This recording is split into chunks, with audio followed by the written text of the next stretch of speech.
What's going on, guys? We're going to take a little look at Lucid. So I hope you guys are all enjoying your weekend.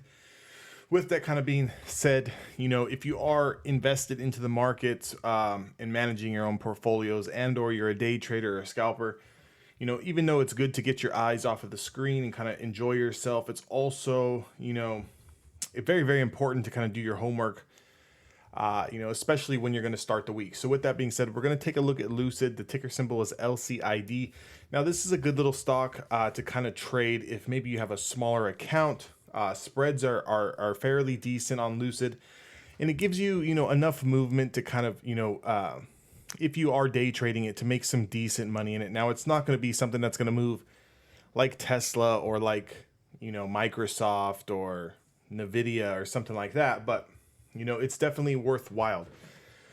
So we know that we had a pretty nasty kind of, selling pressure on Friday. I did actually like Lucid to the long side, because if you can see here on 519, we kind of set up very nice. This was the first close over the 20-day moving average. It was actually a breakout spot here. You can see from the push off the bottom of $13.25, we had 2 days pushing higher.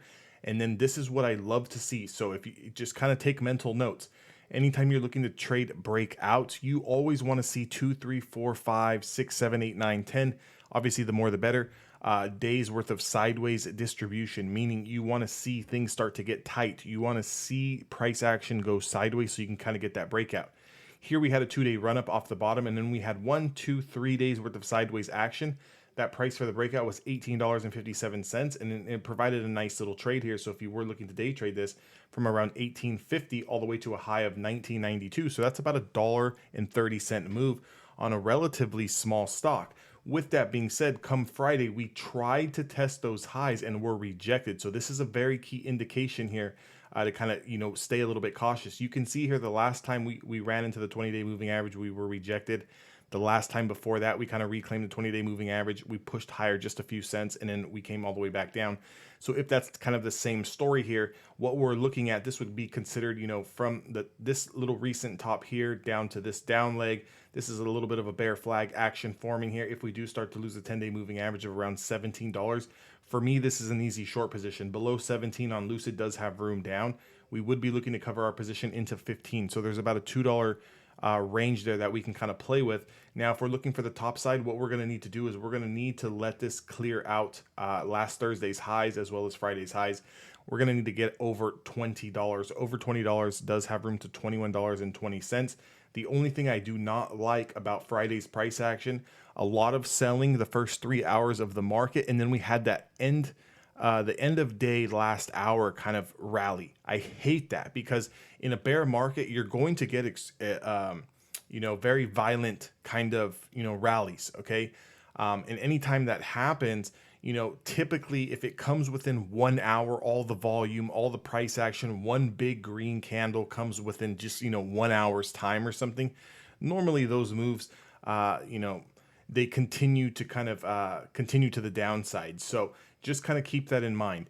When we're in a bear market like we are in now, and you get some aggressive rally, that doesn't mean, hey, everyone, the selling is over, we're going back up to the top, because immediately it kind of pulls in. So, after it pulls in off those, that big rally we had, what it really did here is kind of put us in no man's land.